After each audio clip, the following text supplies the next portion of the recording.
I'd like to welcome y'all out to the Des Clark and Alex Brown show.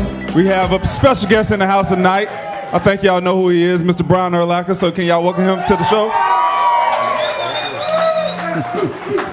We're going to try to entertain y'all a little bit tonight, talk a little bit about some football, some basketball, some college football. Oh, yeah. So we got national championship game. That should be interesting. That is coming up. Yeah. So that'd be good. And I'm sure you're ready to talk about it because it's the SEC. Oh, yeah, I am. SEC will win the national championship again this year. Okay, well, we're going to skip past that. As if we didn't know that. Because nobody really don't want to talk about that anyway.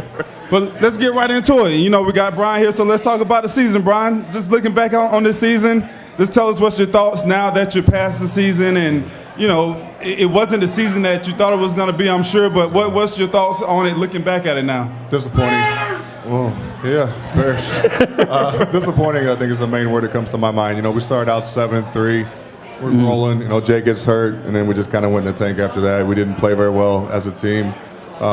Finished up good against Minnesota, but we just didn't play well. When Jay was down, we didn't play well enough defense to win those games. But started out good. You know, 5 in a row there in the middle of the season when we got rolling a little bit, but we couldn't finish those games at the end. Brian, I've played with you. I played with you for a long time, and I know how you are about preparation for a game. But when you see Matt, okay, Jay's out, but then you see Matt go down, does it kind of take some air out of you a little bit, or no? Yes, it does. Jay was our best player, obviously. To lose Matt the week after we lose Jay, it's tough, man. We still ran the ball really good after they got hurt, which is crazy. Right, that's true. You know, Marion did a good job. Khalil did a good job. But then there's Armando. You know, we saw some good young talent, but it wasn't Matt. Matt's a one-of-a-kind player. He's different. He's different. He can catch the ball. He can run it.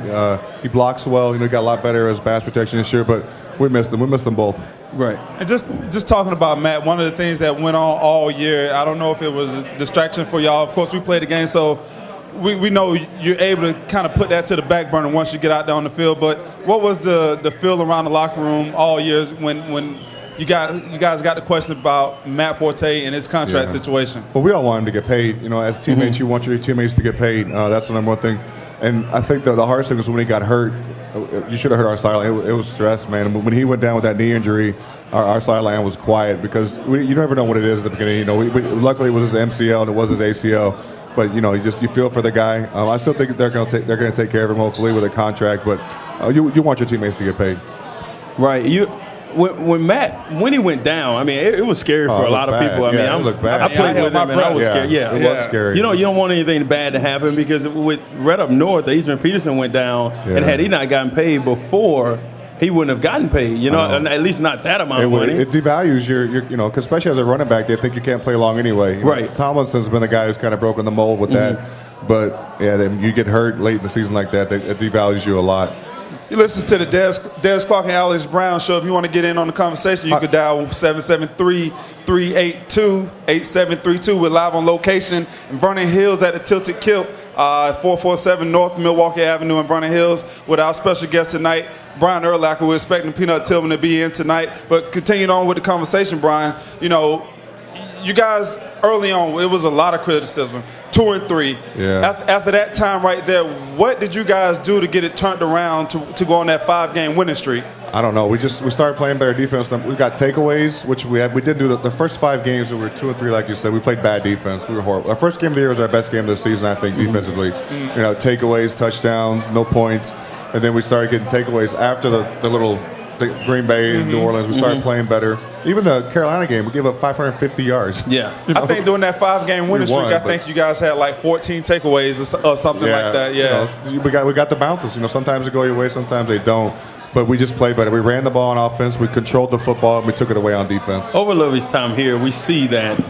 I mean, turnovers is what drive the defense. I mean, when you get 2 turnovers in a game, I mean, Lovey rarely loses. You know, it's just unless you give it away a lot. You know, right, unless you give it away more than that. Which was a problem. We had a hard time there. You know, when Jay went down, but. You know, we got to get more on defense if that happens. What about Haney? I mean, he had a hard time. Coming out of last year, I mean, you got that feeling that he would hold it together, you know? That was my gut feeling. I thought he was going to do a great job for us. The media was asking me all the time, what is he going to do? My friends are asking me. I said, he's going to be fine. He had a good, last year he stepped in the NFC Championship, did a good job. But I don't know what happened. You know, it's a lot faster when the games are going. He looks great in practice. You know, he had good practices, but I don't know what happened. I look at it like this because Mike Martz used to ride that guy hard as hell. I mean, it used to be bad. And I think early on this year, he kind of killed his confidence.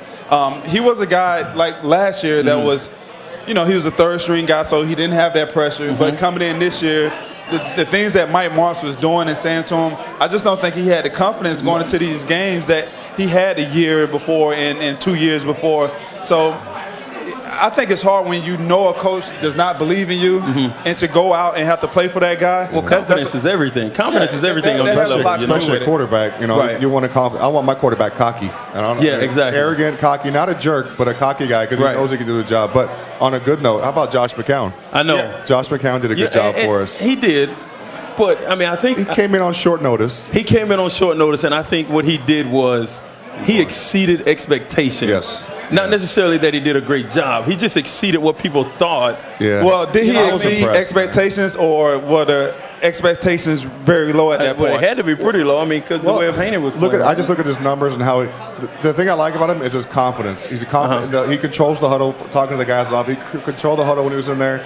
He was excited to be out there. He's always upbeat on the sideline. I like being around guys like that. You know what I love? The one thing I loved about him after this last game, watching him, he did an interview, and he damn near broke down and started crying. Really? Because it meant something, It means something to you. And those are the type of players that I don't mind playing with. I love playing with. He practiced the same way. He practiced hard. He's always into it. I like that. This is the first time I played with him the last 6 games, but he's always into it. I enjoy being around him. That's the thing, because when you guys play defense, I used to get tired of you guys yelling and jumping up and down, having a good time on defense. You look on the offensive side of the ball, nobody's y'all behind. That's why. I don't know about all that. Y'all was having more fun than we were having. But when you have a quarterback that could bring that to the table like you guys did on the defense, that makes it fun. And you know how I used to do. I'm giving it back to you guys because you're trying. We get beat for a touchdown, but it'll still be fun. We still had a good time. That's okay. That's okay. Just as long as I gave it back to you guys. But talking about Haney, do you think that the coaching staff waited too long to make that change? It's not my decision to make. Luckily, I don't have to make that decision. It's their decision. He's all we had at the time. Josh came off the street. He was coaching high school football. He got in there against Green Bay, and he did what he did. But, Caleb, he did the best he could when he was in there. Well, okay. Now you went there. You hinted on it. Green Bay. Yeah. Is he that damn good? Aaron Rodgers? Yeah. Yeah, he's good. Well, I don't know. Look what the backup did. I know, right? I know. Just watching what the backup did. That system is really good. They have good players, but Aaron Rodgers, I've never played against anybody like him. You're hearing all this stuff about the system. He's a system guy. Yeah. I don't care if you are a system guy. You still got to make the throws. You still got to make the right reads. You still got to check out of the bad plays and things like that. He doesn't turn the football over. He does not turn the football over. 41 touchdowns, 45 touchdowns, 6 picks. Yeah, and it would have been 51 if he could play that last game because he would have thrown 6 too. So it's just how do you beat him?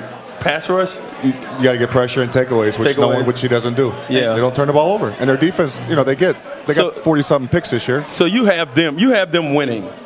No, I don't have them winning. Okay, who you have winning? I don't like Green Bay. I hate Green Bay too, but I like New Orleans right now. Honestly, I think they're playing. Do you like New Orleans just because they won against Green Bay? I don't like Green Bay, so I got to take New Orleans. But you get them out of that dome, they're a different team. Your boy played for Green Bay for New Orleans for a little bit though. Which guy? Me. Oh yeah. Oh, I'm sorry. Come on.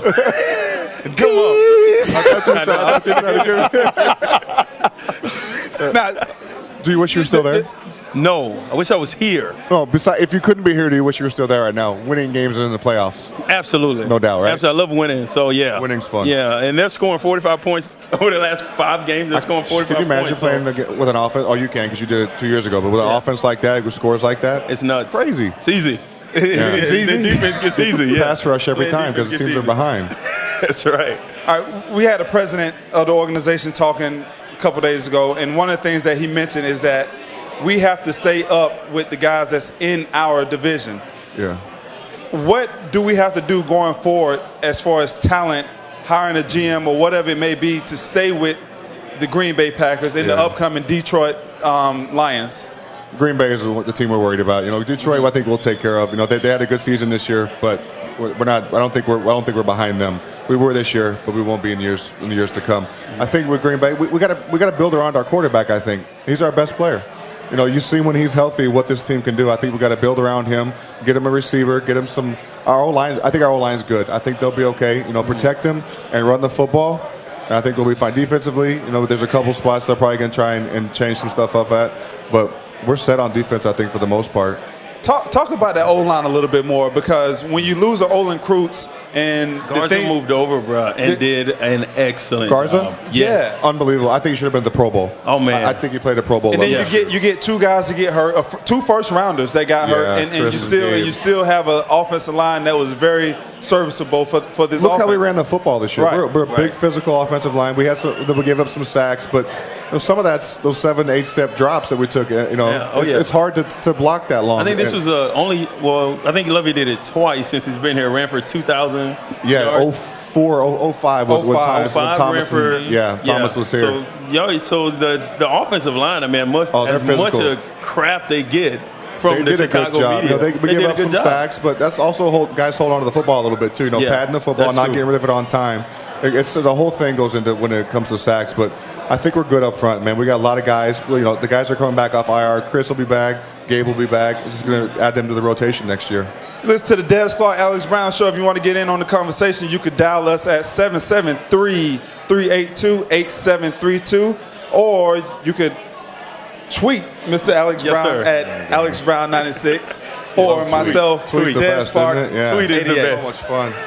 Are you on Twitter? No, I don't think I am. If I am, I don't know about it. Well, you're probably on Twitter. You just probably don't know about it. Facebook Somebody's page representing you, and I'm actually following that guy. How's he doing? Good? Where's he at right now? He's not doing very good right now because I'm mad right now because I thought it was you. and you have his personal phone number. You couldn't call him to ask, was it him? That is true. I didn't want to bother my guy. I didn't want to bother my guy about Twitter. A text message. But I didn't know if he had Twitter. You're right. I guess I didn't think of that. Yeah, I know. All right. Where's Peanut? Is Peanut Where coming? is Peanut? Yeah, I know. Where is Peanut? Because I'm about to get ready to talk about some Pro Bowl stuff, and he's not here. And he's the guy that I really wanted to talk to about the Pro Bowl. It's an old hat for you. It is an old habit. It's 8 years in the Pro Bowl. But Peanut should have been. This should be about his 5th Pro Bowl. Yeah, I think so too. I think screwed every year, man. He gets looked over because he doesn't have all the picks. He only has 20-something caused fumbles the last 3 or 4 years. Do you buy that? Like some people, this year, and we're going to talk about it later, but the snub thing. Like this year, Matthew Stafford threw for over 5,000 yards. As a quarterback, if you throw for 5,000 yards, 41 touchdowns. Well, who went in front of him? Well, Eli Manning, and then Aaron Rodgers, and then Drew Brees. Those two. There's no debate. There's no debate on those two. I'll tell you who I voted for. Yeah. The 3 who made it. The 3 who made it. That's who I voted for. Right, but you can't argue. So is it really a snub if the 3 guys got in? No, it's not. I also voted for Olin Kreutz to make the Pro Bowl. Did you? Yeah. Hey man, when I vote for the Pro Bowl, sounds like Peanuts here. I vote for people who may keep one of my teammates out. It makes sense. It makes sense. Like there's a guy going against our Olin or someone on our team. I'll vote for a different guy because I don't want him to beat my guy out. Yeah. That's the way I don't care. Give me a vote. I'm going to use it. That's the way I've always done it, man. Ultimate teammate. Yeah. All right. Now I got this question for you. Obviously, with you being a legend here, that middle linebacker position being the Chicago Bear featured position in this organization, people are talking about you as a Hall of Famer, 8 Pro Bowls, that type of things. Yeah. But not necessarily do I want to talk about you. Your linebacker mate is right behind you with 7 Pro Bowls. Yeah. And I pose this. I'm on Twitter all the time, and I pose this question out on Twitter. So if Urlacher is a Hall of Famer, and this is 8th Pro Bowl. Lance got 7 consecutive. Is he a potential Hall of Famer also? Do you judge Hall of Famers by Pro Bowls? Is that how you judge them? I think that's one. I don't judge Hall of Famers by the Pro Bowls. Well, it's not fair to me. That's just one. Because who dominates their position during their era? Lance Briggs is during his 9 years in the NFL is the best at his position in my mind. There was at one point, I think they say to be a Hall of Famer, you have to be at the best at your position for a certain amount, in their minds, a certain amount of time during your career. He has been that. There's no doubt about that, and he's still doing it. Right. I think one of the things to determine that is Pro Bowls because I mean it's not fair. Well, okay, you think Charles? We'll go back to Charles again. Charles should have been in 3 or 4 times. He didn't go because it's a popularity contest. Charles is but if a guy does go, Charles will be the best corner to ever play at Chicago. In Chicago, no doubt. He already is. Who's better than him right now? Nobody better than him so far. Yeah, there's no one. Well, I thought Walt Harris was a good corner too. People didn't like Walt Harris. I thought Walt Harris was a good corner. I never played with him, but I heard some good things about him. He was a good corner. I didn't play with him. So. I played a couple years with him. He was a good corner and a good teammate. But Charles is the best, not even close, the best corner to ever play for the Bears. And he's only been in the Pro Bowl 1 time. 1 time. It has to be a popularity contest. It has to be. And you go the year after you have a good year is when you go. You don't go the year of. It's a year later. How about because people are just not getting in? Didn't go. I didn't vote for him. I didn't because you don't. Wow. You don't hear about these guys. You don't know. The New York Giants single season record, and he doesn't get in the Pro Bowl. But who are you going to take off? Well, who made it? Calvin Johnson. Johnson made it. Did Roddy White make it? Greg Jennings, he made it. I don't understand how he made it over Jordy Nelson. Jordy Nelson has 12 touchdowns. 15. 15? He had 5 the last 2 games. But so he had 10. After we voted, he had 5. I mean, I voted for Calvin Johnson, Jennings, and Roddy White. That's what I voted for. Mm-hmm. Roddy White had a lot of catches. Yeah, he did. So, I mean, it's hard to pick. It is hard. It's getting hard. How do you pick? Yeah, how do you pick? How does Darren Sproles not go? When he had the most. Look at all the yards he had in the NFL. I'm glad he didn't go and Forte did get it. No, you know what? Forte should be. They need to have an all-purpose guy that go. Should Forte play in the Pro Bowl?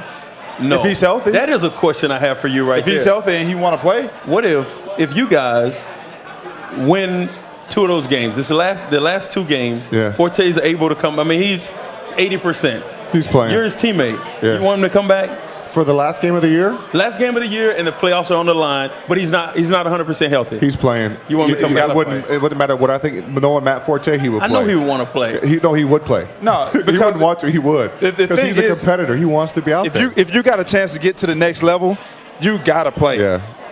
I understand that. I'm saying, but between a good one for you. Between all of us, it wouldn't be a question for us.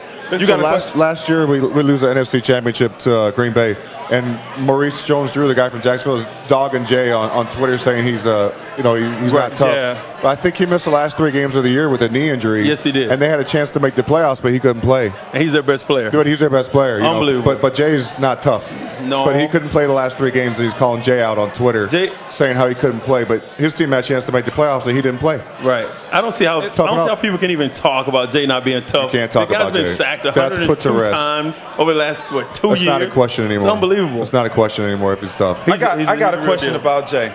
Okay. Because obviously last year Jay didn't get the benefit of the doubt. Yeah. No. This year though, it seemed like he reincarnated himself a little bit and became more media friendly, had a better face on, and now people started giving him the benefit of the doubt. I think if he'd have had the famous FU thing to last year, I think people would have. Why is that though? Why does he have to do that to keep Exactly. But I'm saying, but he's been the way as a teammate. He's been the same way. Well, you've been around. Yeah, he's been the same way the whole time. Right. Yeah, he hasn't changed to us. He wants to win. To me, he wants to win. He wants to. I mean, if you know Jay, he wants to run the football. He wants to hand the ball off 35 times a game. That's what he wants to. He wants to because he knows we're going to win if we do that. Right. He's not a selfish guy. He's not. He wants to win. He's a good teammate. He's a good leader. I tell people all the time, like the dude.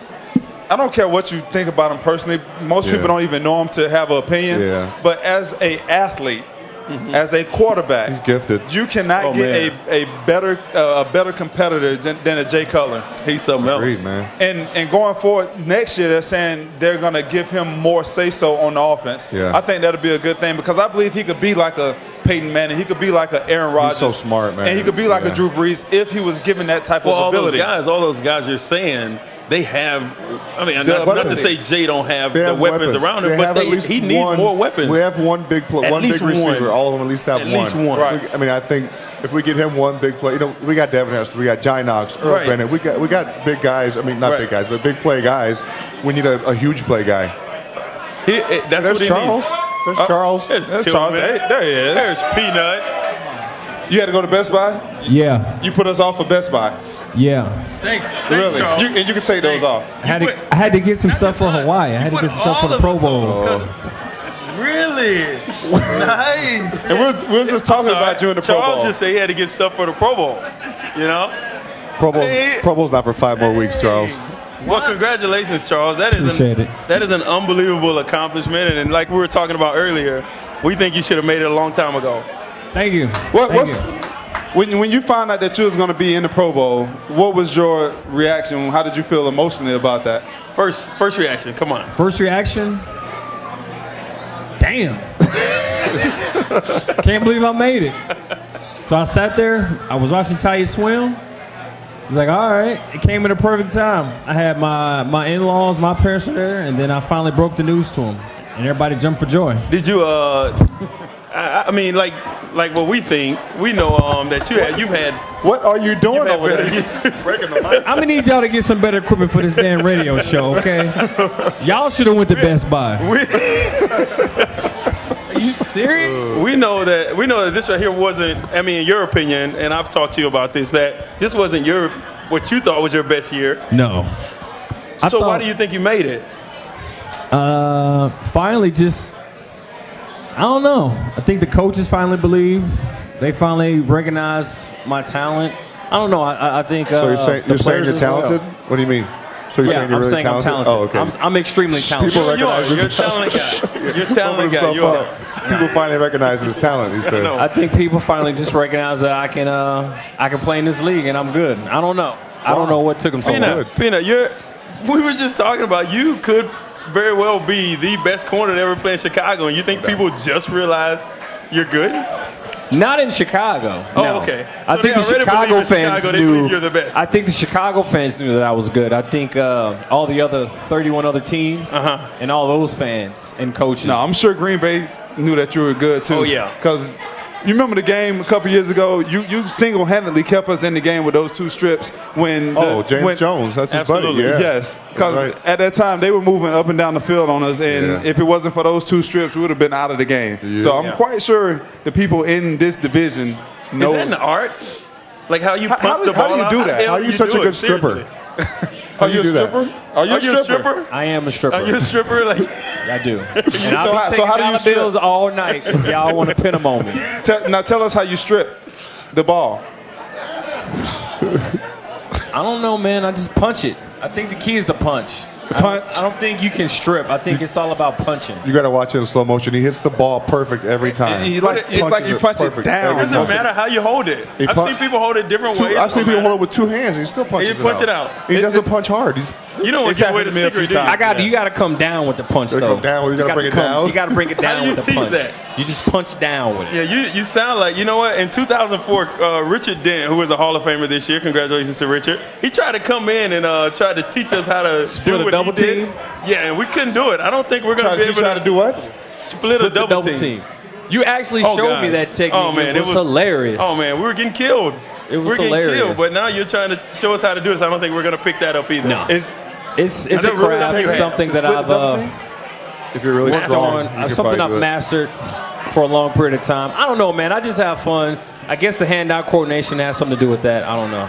Well, you do a hell of a job at it. I know that. Thank you, sir. You're great. Hey, you listen to the Des Clark Show, Des Clark and Alex Brown Show. Appreciate that. Why isn't Alex Brown / Des Clark Show? Why are you his name first? Because it gave more of a ring with the Des first. Okay, more of a ring. I mean, we can switch it up. It could be the Alex Brown, Des Clark Show. As long as you put both of them in it, it's cool. We don't have our nondescript white guy here with us. He's the third. He's our third co-host.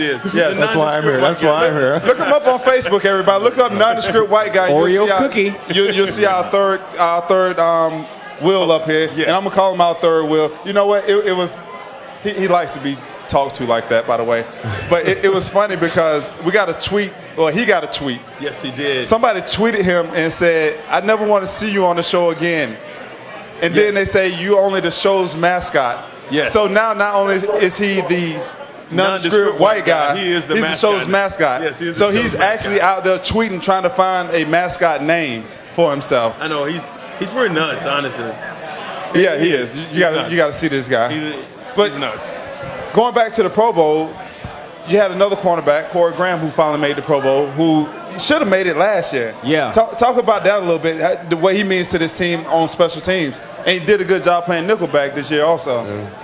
I think Dave Toub does a great job of scheming for Corey to get him in on a lot of plays. And I think, like you told me, he said you always You never go early, or no? Would you say you stay a year too late and you go too early, or something like that about the Pro Bowl? It's always a year after you have your great year that you go. So I assumed he was going to go because he made alternate last year. Yeah, right. That's always. It's just what happens. It's popularity because your name. People are like, man, that guy had a great year last year. Let's vote him in this year. Even if you didn't have as good as year, they're going to vote you in. Well, that sucks because I made alternate twice. Yeah, that's the players. But that's us that do that. You know, that's the players. We don't know. You stay a year too late. Yeah. What? Last question I got for you guys. We really appreciate you guys coming out. Yes, we do. And you know, can't let you go without asking your thoughts on what's taking place in the last couple of days with Jerry Angelo being released. Mike Martz, you guys probably don't, have a whole lot to say about because he was on the offense side of the ball. But Jerry Angelo, how did you feel about Jerry Angelo being fired a couple of days ago? Definitely a sad thing to see Jerry go. I'm one of those guys that I just like to keep the same team. That's kind of how I was in high school. Kind of how I was in college. The one thing you got to understand in football, it is a business, and the more or the quicker you treat it like a business and understand it like that, it's okay, or you'll get used to guys getting fired and cut and things like that. Yeah, I'm the same way. I was sad to see Jerry go as well. I've been with him for 11 years now. 2 contract extensions. He's taking care of me. And the thing about Jerry is, like, he'll talk to you about football, but he'll talk to you about life as well. He wasn't just a football guy. He'll talk to you about your kids, your family, things outside, what kind of man you should be, what you should be doing, stuff like that. So it was sad to see him go. Just like you said, I like keeping things the same as well. I'm really glad we didn't get rid of our head coach. That would have been really bad, I think. I have one more question, and I think ever since Lovey's been here, it's always been a priority. And if Dave Tobe leaves, I mean, I know we all want. This is a business, and people want to get that head coaching job, But if he leaves, how much will that affect this team? I mean, that's a huge part. Special teams, defense and special teams. That's what. That's what Dave it is. Tobe's a monster. So he's great at what he does. He schemes everybody. We have great players because we have great coaches. He coaches those guys up hard every day. There's nothing they don't know. You ask them questions, they'll tell you everything about schemes, formations. They know what they're doing. So it'd be tough to replace him. I don't think you can. I definitely don't think you can replace him, considering what he's done with. Jerry wasn't his guy. That was. Which guy? Azuma?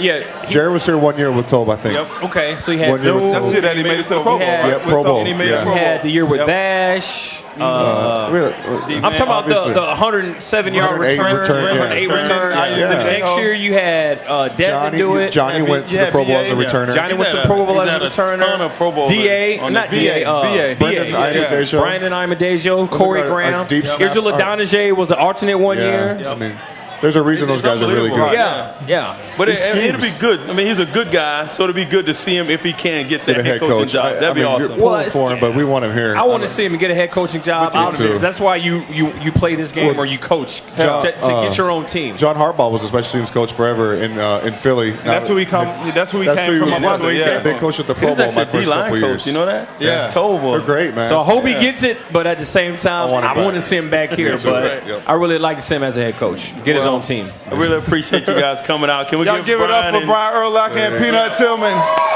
Pro Bowls this year? See you in Hawaii, right, Like? Oh, yeah, I can't wait to go to Hawaii. But not for the Pro Bowl. All right, we're going to go on a short break. We appreciate y'all staying with us. People who are viewing right now, y'all stay with us. We'll be right back. Y'all listen to we'll just call it the Alex Brown and Des Clark show since Lack wanted it that way. Got a better ring to it. We'll be right back. All right, welcome back to the Des Clark Show, Des Clark and Alex Brown Show. Got a lot of people in here getting autographs right now. We want to thank Brian Urlacher and Peanut Tillman for coming out again. The whole crowd is around. I don't think anybody's paying attention to me right now. So we're going to y'all hear me? I appreciate it. But y'all get those autographs and try to get them before they leave because they're only going to be here for like 5 more minutes before they have to get out. But the guys was talking about that slow start and how they got off to that slow start, but how they was able to pick it back up around defense and getting turnovers. That's what the Chicago Bears is all about, defense and turnovers.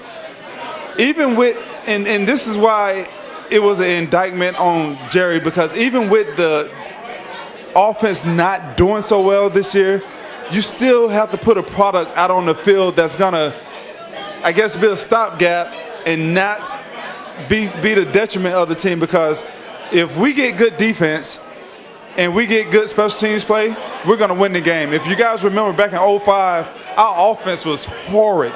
It was terrible. I mean, I think we was 31st, 32nd in the league. That was Kyle's first year, and we were terrible. But as long as we had the defense, they were like number 2 and number 3 that year. And as long as we had that special teams play that we had, we were fine. So even losing the quarterback this year and losing our running back this year, I really felt like this organization felt like we should have made it to the playoffs, but we didn't. And I believe that's one of the reasons why we won't have Jerry Angelo around anymore, orchestrating and putting together this team. You know, a lot of people was cheering. You really didn't hear anybody upset about it, but when you go back and look at it, you know, it wasn't all bad. He brought Jay Cutler here.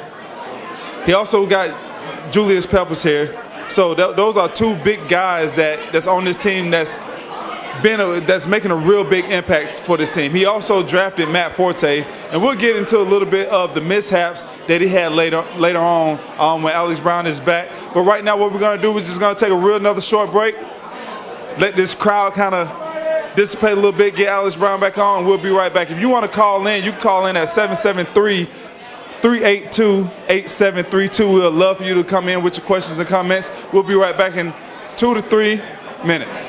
Welcome back to the Des Clark Alex Brown Show, or the Alex Brown Des Clark Show, however you want to call it. It's still our show. We're just going to call it our show. We'll call it our show. Yeah. That'll work. And that'll work better on the tweets anyway, just our show, so we can tweet out a little bit more to all our people. But while you were over signing autographs and make sure your people were all right, Urlacher and Peanut Tillman, once again, thank those guys for coming out. Yeah, absolutely. I talked a little bit about Jerry Angelo and some of the good things that Jerry Angelo did while he was here. He drafted me. Well, I don't know if that's good or not. I mean, he drafted me, so he can't be all that bad, you know. So he did pass me 4 times though. He got me in the 4th round. He did. And he wasn't the only one. It was a lot of teams. You're right. You're right. So and I made sure I made a note of that throughout my career. So, but I don't think he did all bad. I mean, he brought in Jay Cutler. He brought in the franchise quarterback that we hadn't had here. He gave up a bunch though for him. But you know what? He got back Johnny Knox, and he brought in Julius Peppers.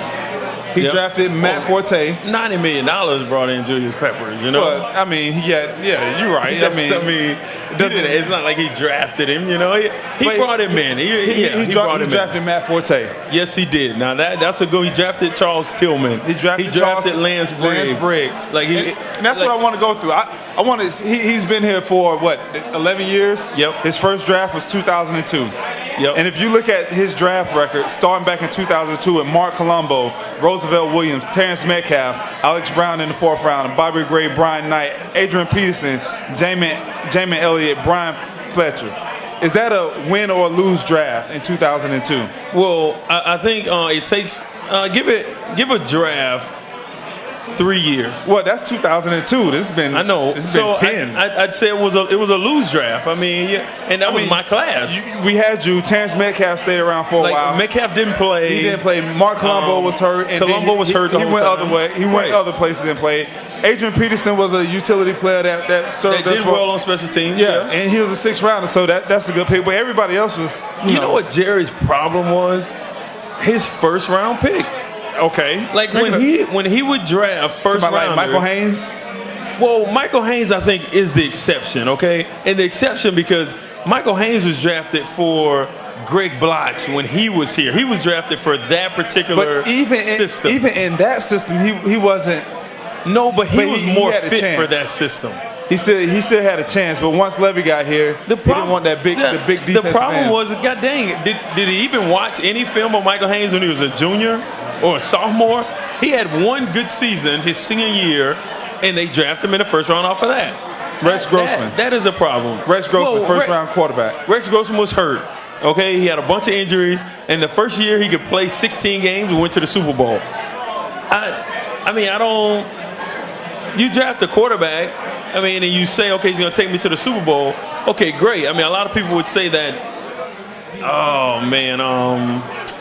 Baltimore's quarterback, he's never been to a Super Bowl. No. Flacco. No. But a lot of people say he's a lot better than Rex. I agree, but I like winning too. So I like going to the Super Bowl. I like winning the NFC Championship. That did feel good. And Jay Cutler, I mean, he is an awesome player. But until he gets this team to the Super Bowl, I mean, I'm still on the fence. Taking risks. I am. That's me. I don't know but when you look at the rest of this 2003 class, I think it was this was a winning draft for him. You had Charles Tillman, Lance Briggs, Todd Johnson that played for a while, Ian Scott that played for a while, Bobby Wade that produced for a few years, Justin Gage, and then the other guys down the list, 5th and 6th rounders. You know, you really don't expect much out of them. I think that was a winning draft. Shit, when you can get 2 potential Hall of Famers in a draft.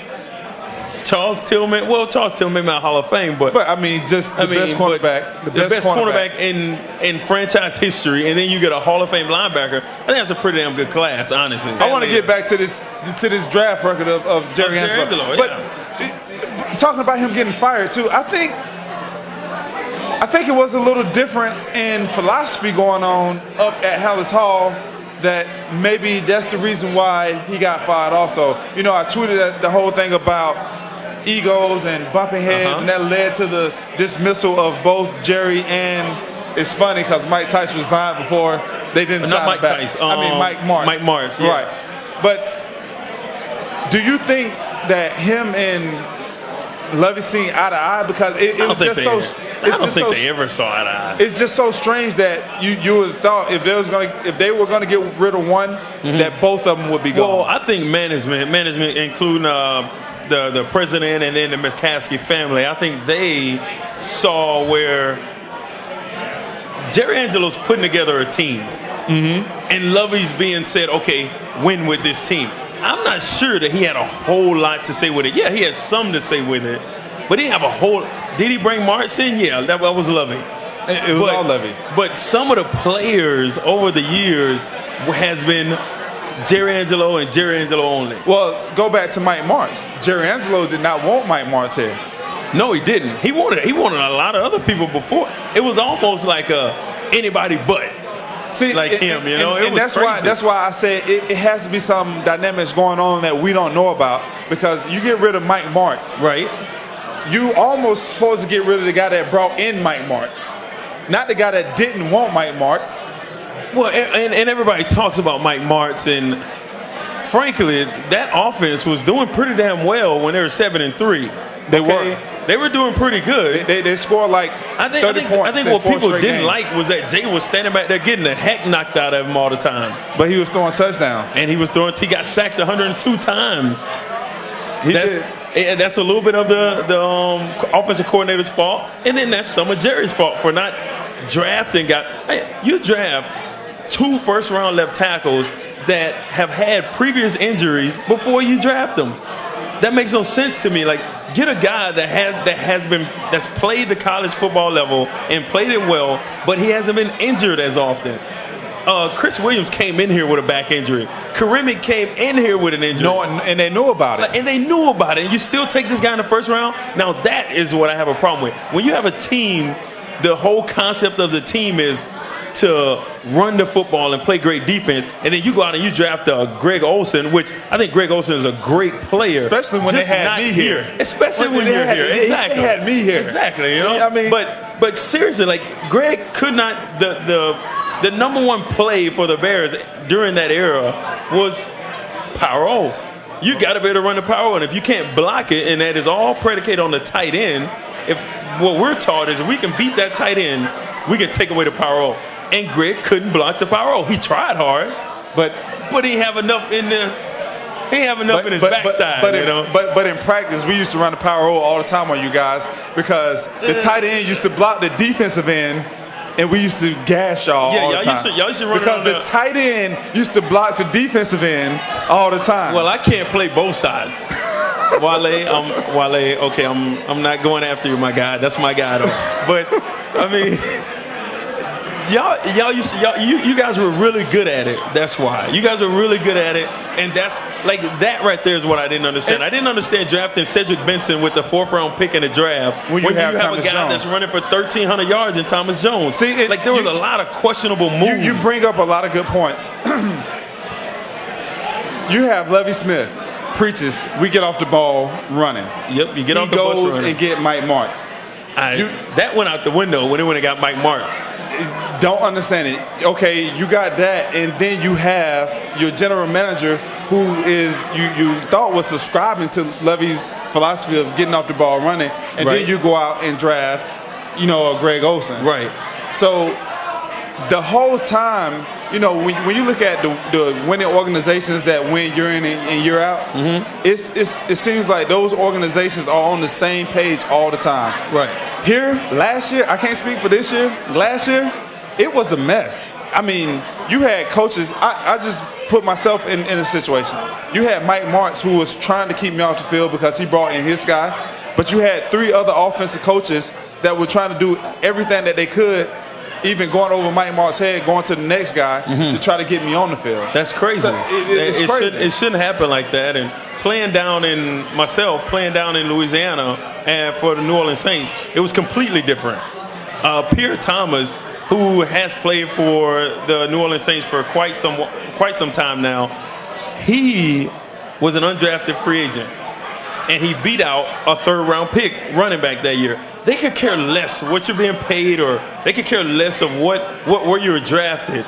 If you're the better player, you're going to play, and that's how Sean Payton is. And I think we've seen since 2006, he's brought that team from the fans putting bags over their heads to being a Super Bowl champion. Right. And that's the way you should do it.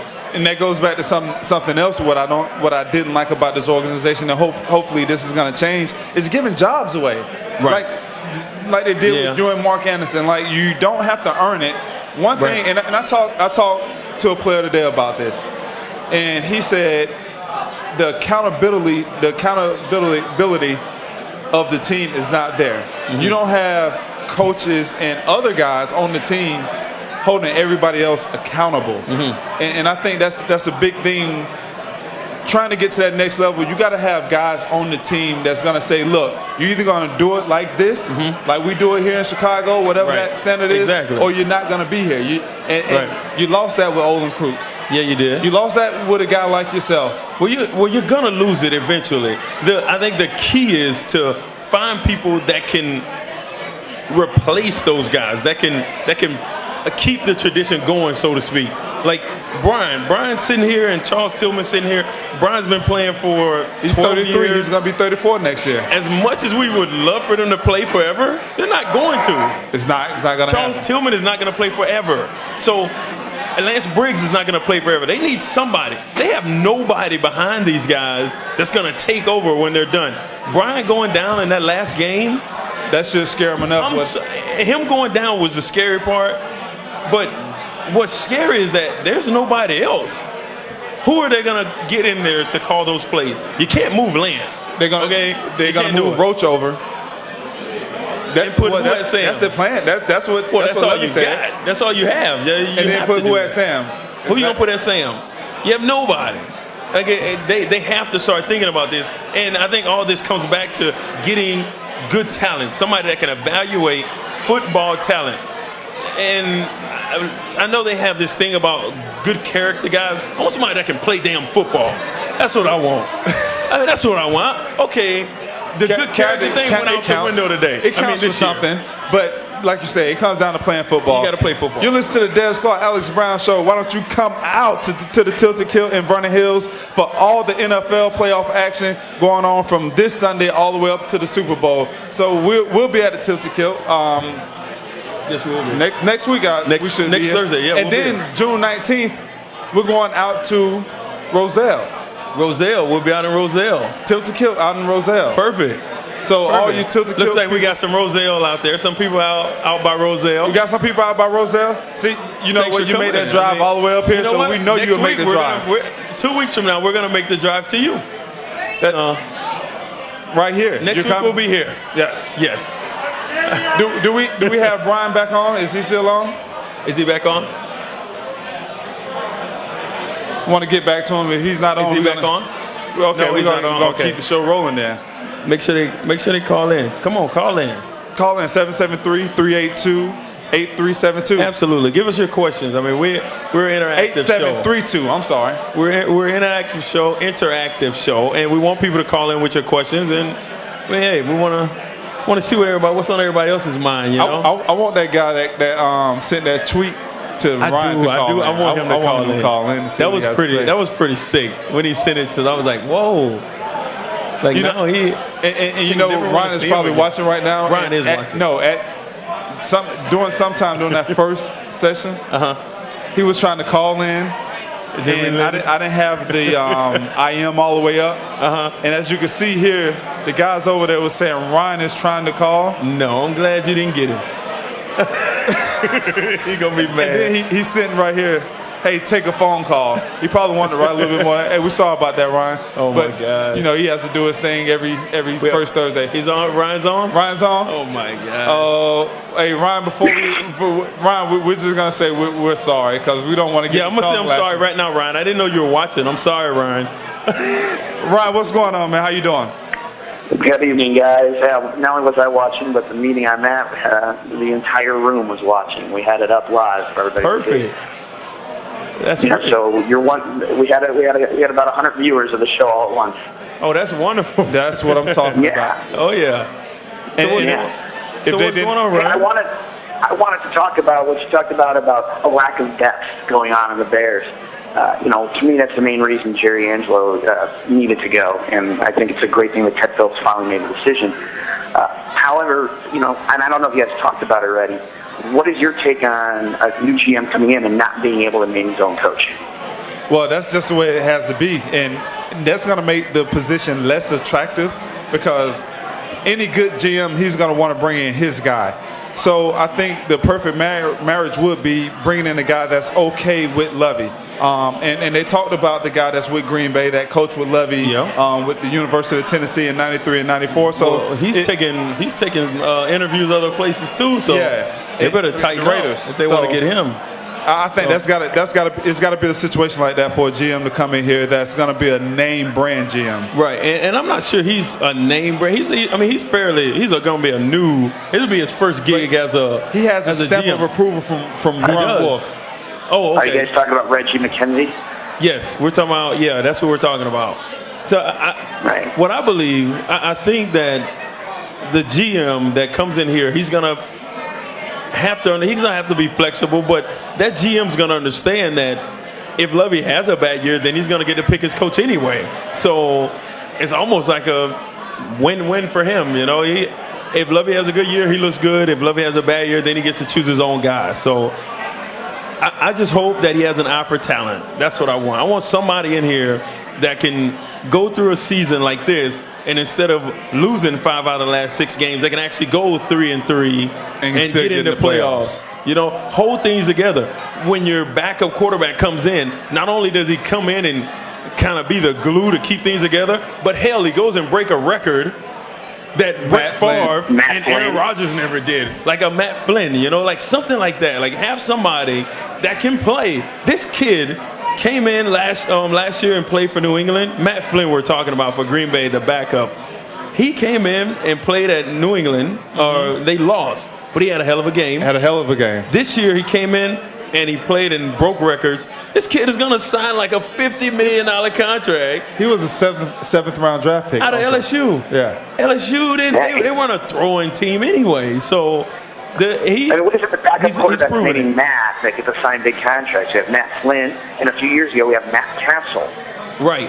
And you also had the guy down in Houston that was Mike Vick's backup. Schaub. Yeah, Matt Schaub. I mean, that's what I'm talking about. Have somebody that you lose a backup quarterback, not because he sucks and you gotta cut him, but because he's so good you can't keep him.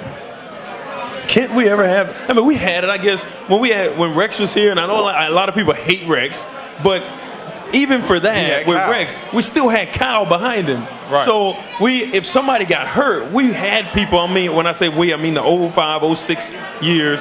07. We had all 3 of them. We had and you got Greasy too. You have a competent, you have a veteran that can come in and get the job done.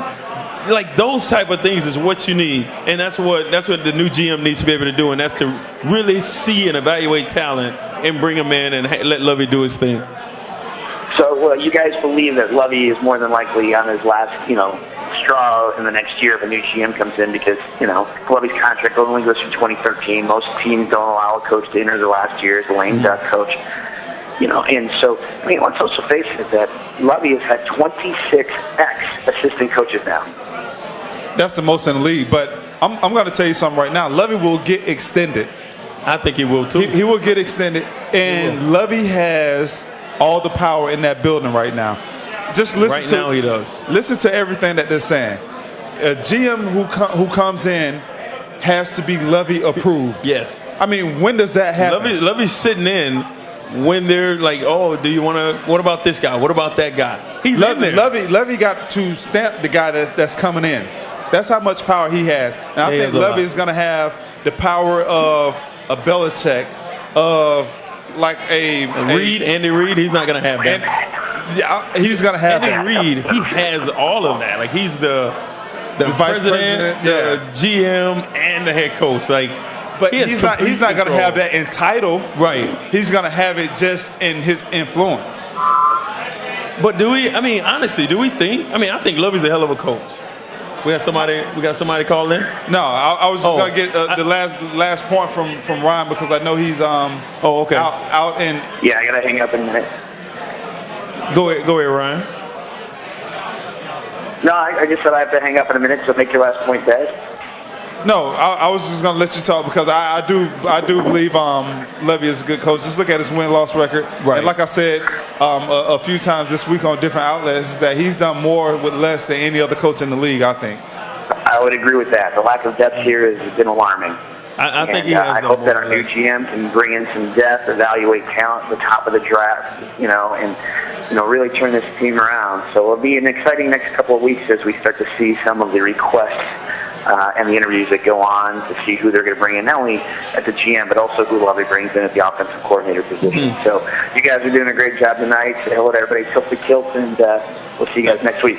Thanks, Ryan. We can't wait to get you back, buddy. That is Ryan, the third co-host here. The nondescript white guy.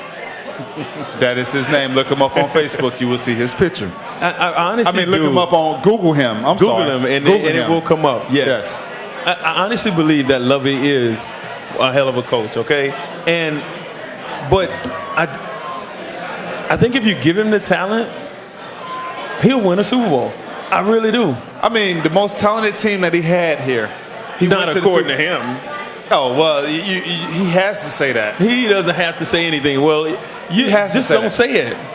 I mean, just don't say anything. Don't come out every year and say, well, last year he didn't say it. Last year he didn't say, this is the best team I've had since I've been here. This year he said it. What are 500? They the best team. I played 2006 was the best team. I played with Shanahan. All right, and Shanahan, before the season, every year used to say the same thing.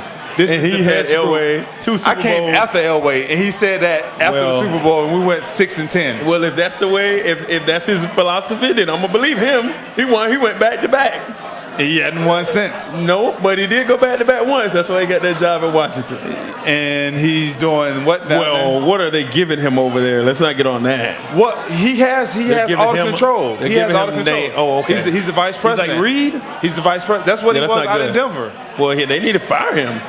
It's his third year, so if he don't get it done this upcoming year, then you give him 3.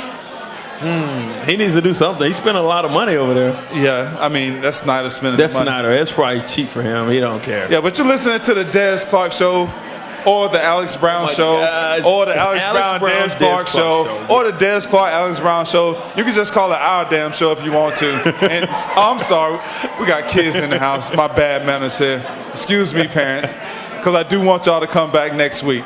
But we're going to take a short break, and when we come back, we're going to jump into some playoff talk, and then we're going to jump into some Bulls talk also. Tim Tebow, in Pittsburgh. Who wants to talk about Tim Tebow? See, nobody said anything. Come on. We're going to break. We're at Tilted Kilt, located 447 Tim Tebow beats Roethlisberger. Milwaukee Avenue in Vernon Hills. We don't want to talk about Tim Tebow. I'll tell you why. We'll be right back. Welcome back to the Des Clark Alex Brown Show. Yes, sir. We appreciate that applause. Thank you so much. Great show so far. Urlacher stopped by. Peanut Tillman stopped by. Yes, they did. Pro Bowlers. That sounds so good for Charles. I know. And Brian, he always goes, but for Charles. I mean, for guys like us, all we got to do. All we got is the alternate. We got alternates, yeah. I guess alternates end up behind the mic, I guess. Yeah, I guess we end up behind the mic. But want to move on to a different sport now. Yeah, there's a lot of sport that's going on in Chicago. So a sport, the two best teams are the Blackhawks and of course the Bulls. Right. And right now the Bulls are playing excellent basketball. Yes, at 6-1. They have a game tonight. Is it tonight or tomorrow? Is it tonight or tomorrow? Orlando. Tomorrow. In Orlando, yeah. Yeah, so that's a tall order. I mean, Dwight Howard down low. I think they're gonna just run past. Oh, I think they will. But I mean, they're the Bulls. I mean, why wouldn't they run past them? Playing great. Of course, you got the MVP. How about the MVP? Yeah, let's talk about some of these things that's coming his way. Oh my God, this guy. How would you feel? The end of 2011, coming into 2012. Okay, first you get a 5-year or 6-year, $95 million contract? No, you was right. 5 years. He's what, 22? Yeah. 22 years old. He got $95 million. Now, hold on. That's not even the kicker. The kicker is what Adidas is talking about. They want to give him $250 million. Okay. $250 million for a lifetime contract. It's like a proposal. Like, he could say no. But who's going to say no to 250? Well, I mean, it is for a lifetime. So if he said, is there a prenuptial in there anyway? When you're talking about that type of money, if he says 350, I mean, if he says 300, you know what? 250 is not quite what I want. Give me 300. What do you say with a deal? You say, okay. You know what? We were talking about this on the phone. Jeez. And the only way that Adidas could compete with a Nike is to have a guy like Rose on the roster. Yes. Because like you was telling me, he's outselling LeBron James in every market but across here in the United States. Correct. He is outselling LeBron, and that for Adidas to compete with Nike, they're going to have to sign him. If Derrick Rose gets like whiff of this, gets wind of this, he could ask for $400 million, and they're gonna give it to him because they'll make it back. You know about it, but he don't know about it. No, he know about it. Okay, I read about it. I mean, I heard about it. If he get a whiff of like he already don't know about it. If he asks for $400 million, they're gonna give it to him because they're gonna make it back. Yeah, and his shoe's really good. I got my son a pair. Did you? Yes, I did. Did you with the L, the green line? Is the green line or the blue line or something that he has on the shoes? They're blue and white. So no, but in the I don't know. I didn't pay that much attention to the shoe. I just know it wasn't. You paying $100. No, you might as well. Pay attention. It's not more than Mike's shoe was. No, and that shoe I could not afford as a kid. I just watched other kids wear them. I said, "Ooh, that looks sweet." I did the same thing. I got the all black shoe with the Nike check on it. That's what I got to play in. I never could play in the Michael Jordan. I could tell you when I got my first pair of Nikes. I still remember that day. I was in 11th grade. You was in 11th? 11th grade when I got my first pair of Nike. Well, you grew up on a farm, so. Yes. But I got my first pair of Nikes in the 4th grade. Oh, yeah, I would have not liked you at all. Oh, like I was just so privileged. Oh my goodness! I mean, just because I didn't chase around chickens. You know what? Here we go. You got your first pair of Nikes. When did you get the Nintendo? When I get Nintendo? Yes. When I got in college. When I got in college. No, hold on. Gotta blow the No, I think I did have. That was the most. We got some Nintendo players out there. That was the most irritating thing to be a Nintendo player because you put the game in. You got to put it in just not quite all the way, and then like have it like damn near break when you put it in. Like hold on. And did you get the Q-tip with the alcohol and? See, but mom wouldn't let us do that because she thought that was ruining the game. What? And then so we couldn't do that. You try to put it in there like perfect, and then you get all pissed off at it. Oh yeah. Yes.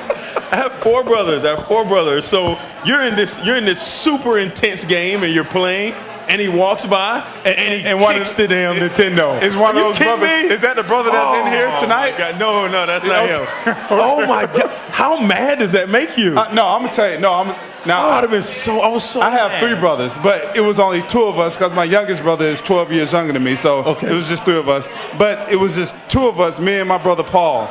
We used to get into it all the time about freaking video games because I used to beat him. And I was his younger brother. And you know how I You couldn't go online then. No. There was no online play. You had to play whoever was at the house. That's who you had to play. One time we got, I think I was beating him in Tecmo Bowl and I was talking trash and he didn't like it. We got into this fight and I swear, it's one of us put a hole in the wall with each other's head. In the wall. But sound like somebody got a whooping when mama got home. But we were going, we were going at it so bad that we didn't know which one of us actually got the head smashed into the wall. Oh my God! So for years we used to sit, who had fit in there? That's crazy. But yeah, we used to have some intense battles. Oh but man! Going back to Rose and this $250 million deal. I mean, that's something that. And when you watch this press conference, you see how humble the guy is. Right. That's something that you couldn't have dreamed about as a youngster coming up.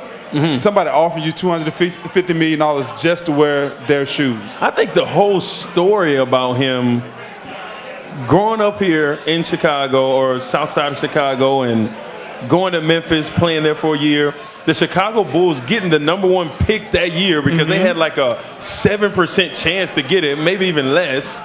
To get the #1 pick. They went to the playoffs the year before that. They did. Right. So for them to No, they didn't. But they were one of the. There was like one of the guys that they did. Ballot. No, because you're not in the lottery if you go to the playoffs. That is true. But they were one of the later teams. Like right. What is it? 12 teams that get it. So they were one of the last teams to be in that lottery. So they had like an under 10% chance for sure to get him, and they were able to get him.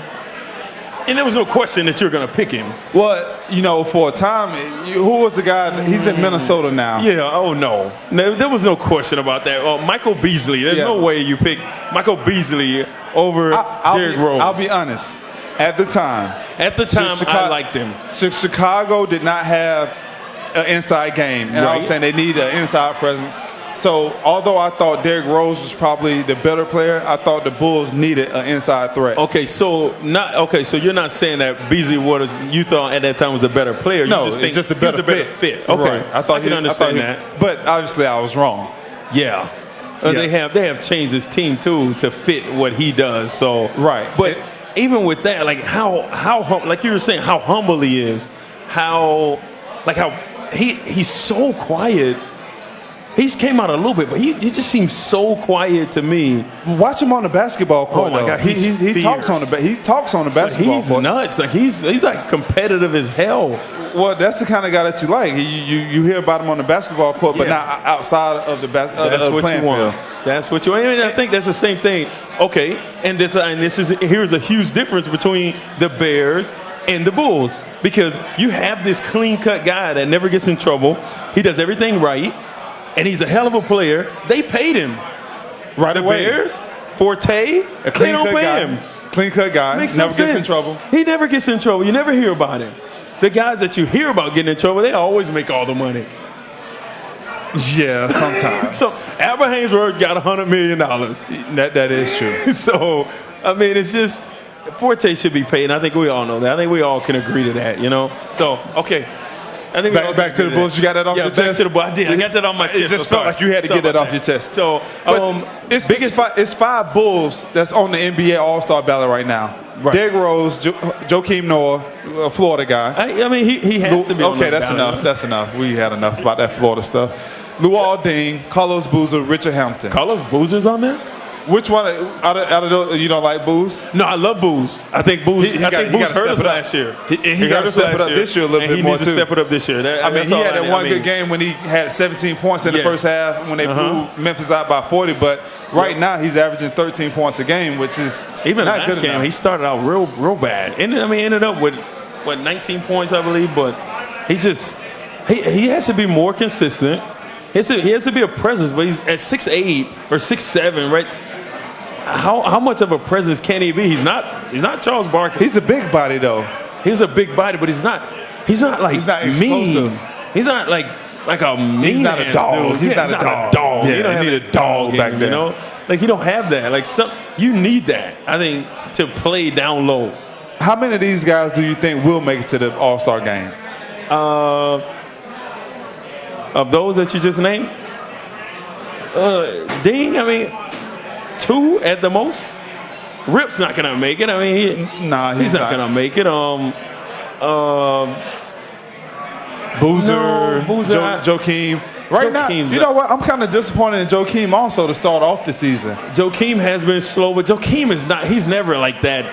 He's an energy guy. That's what he is. He's gonna get tip balls. He's not gonna. I'm not talking about scoring. He's not gonna score. I'm not talking about. He's only averaging 7.6 rebounds a game right now.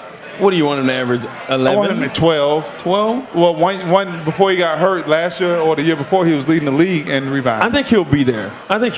He's an energy guy. That's what he does. He understands that, like that's his niche, like a Rodman was. Like he understood what he did, and points was like extra for him. Like if he gives you 7, 8, 10 points, that's extra. But he's gonna get the 12, 13 rebounds. Well, he's not getting it yet. Well, yeah, but he's a Florida guy, so you can count on him. Okay.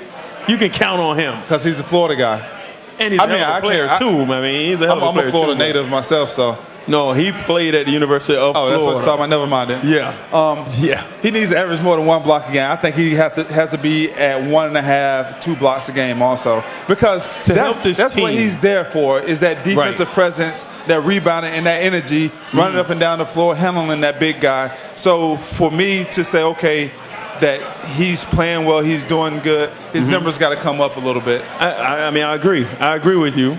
The 6-1 start, though, do we put a lot into it, or we put not much into it? No, you put a lot into that. Let's take a look at. They beat the Lakers, they beat the Clippers. They beat the Lakers without Bynum. Okay, they still beat them. They beat the Clippers. Let's stay on that. Hold on. Clippers. Hold on. Let's. The only reason the people think the Clippers are good is because of Chris Paul, and oh my gosh, did D-Rose abuse this guy? That's why I want 29 points and 10 assists. Oh, it was nuts. He killed him. But just give CP3 his props. This was the first game that D-Rose outplayed him head-to-head. I don't care. All those games right there that don't matter. Does not matter. D-Rose embarrassed this guy. Not once, twice. Over and over and over. It was ridiculous. He did whatever he wanted. He did whatever he wanted. That game was won. D-Rose, I mean, he put on a show. That was one of his best games I think I've seen him play. I mean, he also had 10 assists, so he was a playmaker that game too, as well as taking the shots and hitting the key shots at the right time. They went 3-1 on the West Coast trip.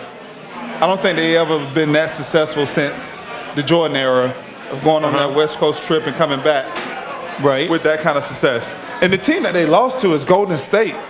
I know. That's what I couldn't understand. You know what I was surprised about? I was really surprised that they came back from 19 points down. They came back from 19 points down on Atlanta, but I was really surprised that they actually beat Atlanta because Atlanta was coming off that huge win against Miami. I thought that Atlanta would actually win that game, but D-Rose again put the team on his back and he willed them to win, and that's what I like seeing about him now. Like he can take over a game, and he doesn't necessarily have to take over by scoring. He can take over by making plays for other people, and I think that's what's going to keep him at that MVP level. Right now, he's unbelievable. Right now, averaging 8.6 assists and 21 points a game. That's nuts. Let's go out to the phone lines. Jerome, how you doing, Jerome? Alex, Dez, what's up, fellas? What's going on? How you doing? Hey, I got a quick question about the cover 2. Okay. I got a quick question about the cover 2 defense. I know you guys noticed the slants coming. I just wanted to know why Peanut and Tim Jennings never jump on those slant routes and pick those things off. I'm just going to hang up and listen to your answer, but I really appreciate you guys for all the time that you play with us. Okay, well, we really appreciate you watching the show and appreciate the call also. Appreciate the call for sure. The cover 2, okay, if you understand the cover 2, you have 2 safeties playing kind of over the top, and you got the corners. So there's a soft spot, which is behind the corner to the outside. Near the sideline. Near the sideline. That's the soft spot.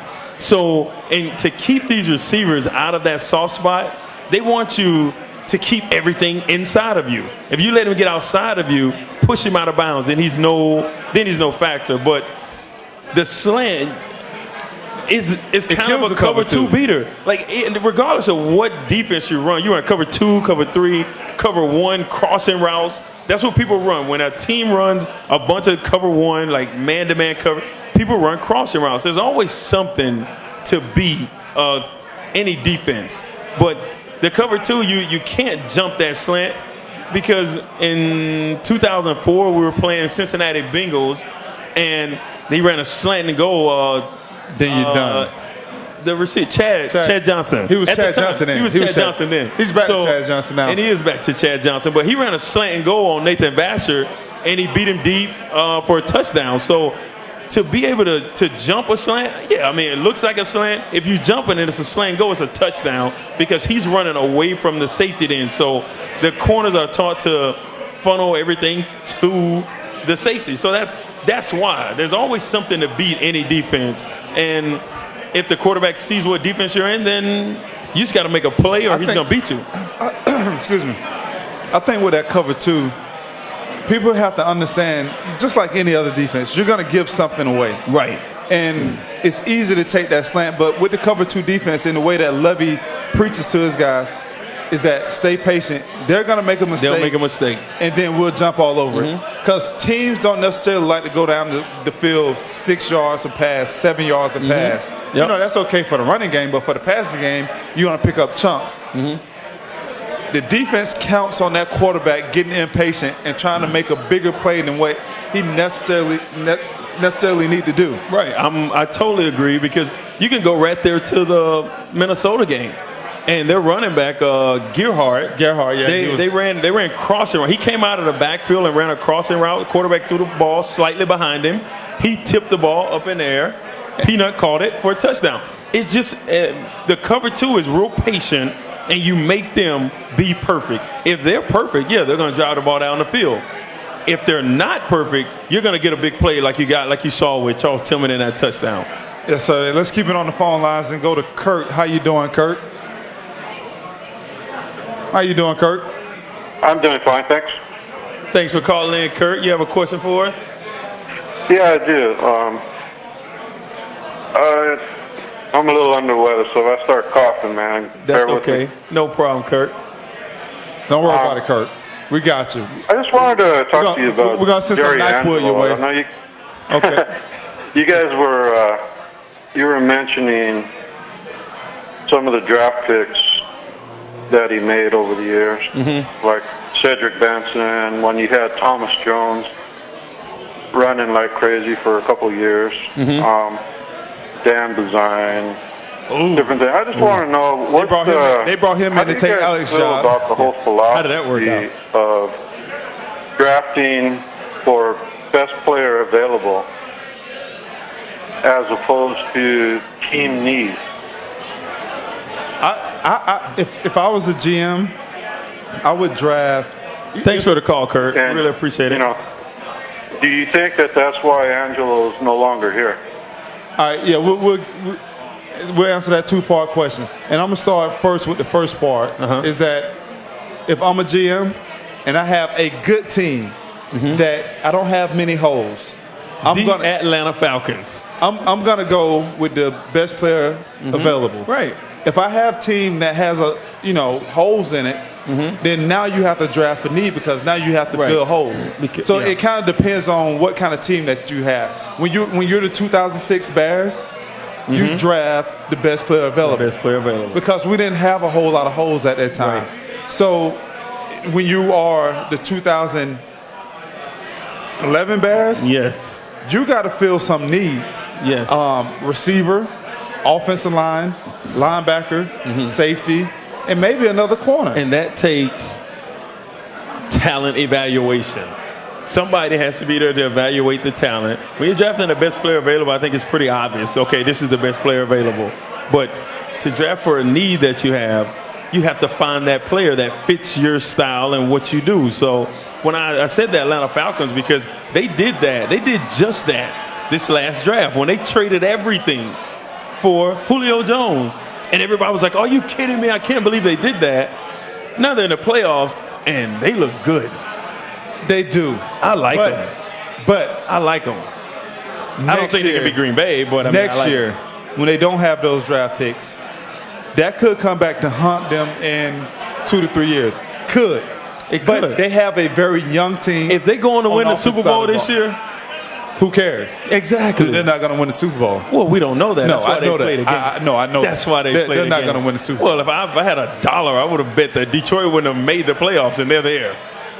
If I had $1, I would have bet that the Denver Broncos wouldn't have made the playoffs, and they're there. If I'd have had $100, I'd have bet. So we don't know. That's why they play. That's why they play. And the only way you can win it is if you're in it.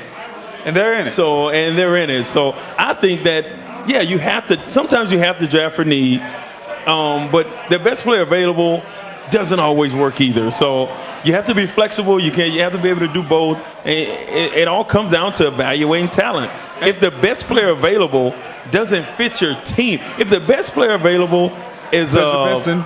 No, let's say Cedric Benson was the best player available at that time. I wouldn't have taken him though. I know. But and when we say that, Cedric played a huge role in us getting to the Super Bowl. Right. I do believe that.